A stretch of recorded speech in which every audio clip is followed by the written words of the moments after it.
What's up, YouTube? It's cold. So, it's been a while. A long time, I think. It's been 2 months since the last time I filmed anything. We're not in a storage unit anymore. We are in a garage. A very poorly lit and cold garage. But a garage. That's right. The reason I haven't filmed anything, or even tried to, is me and Brittany found a house. So I've been moving in, fixing a lot of things, and it's just been hectic. Give you a little sneak peek here. There's a lot of mess. Whiskey's growing up, huh? And it's cold out here. You should probably go inside. Anyways, there's a lot of things going on. Like I said, the garage has, well, it's got no insulation, no wiring. It's got one outlet there, one outlet over there. No lights except for that one, which I stole out of the basement, and my snap-on light. So that's the project. Wiring, insulation, and some heat. Definitely in need of that. The Ranger looks like a junk pile right now, but big plans for the Ranger. I actually bought a solid axle, so that's going in there. I know I talked about it. I think I talked about it in some videos. If you follow me on Instagram, you already saw when I bought it, which was a couple months ago also. So make sure you follow me there. You kind of learn a lot of things before I make a video about them. But today, I want to get started on the electrical, but there's a few things I gotta take care of, like some random wood up there for some storage. I got some plywood I'm gonna throw up there. I gotta get these tires off the back of the Ranger and put those tires on, because I don't want flat spots on those, because it's going to be sitting here for a while. I've already done the front. Pull the axle out, which is tucked away down there. Show you that. Then hopefully, if there's some daylight left, we will well, I guess we don't really need daylight. I got a light, the extension cord, but start on the electrical. Start on it. Bought a little bit of insulation. Start insulating it, maybe, depending on how far I get.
Alright, I've got the winter tires, the flat, crappy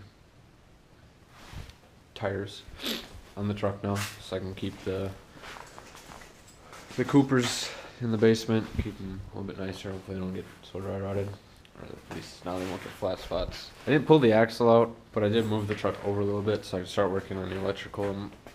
As much as I want to start working on the truck, I'm more worried about getting the garage insulated and proper lighting and heat. moved it over so I can start here because this is what I'm working with. Tear into that, work my way that way, and just all the way around basically.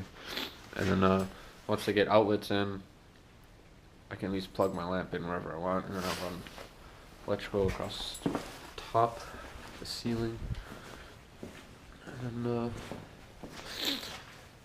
yeah. So I might actually start that today. I'm gonna measure up all the walls because I don't know how I'm laying things out.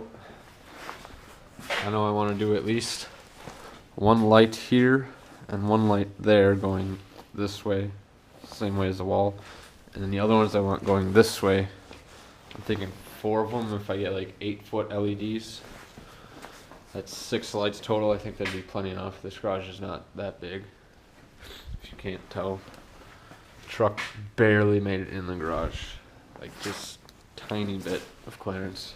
Yeah, so I'm thinking 6 8-foot LEDs will be plenty of light. Plus I have my little light I can bring wherever I need it. I'm not sure about a workbench or anything yet, but like I said, I'm just worried about electrical right now. So I'm gonna measure these up. I'm gonna go inside, kind of draw it up, kind of make a few different layouts, figure out what I want to do before I start just running wires all over the place.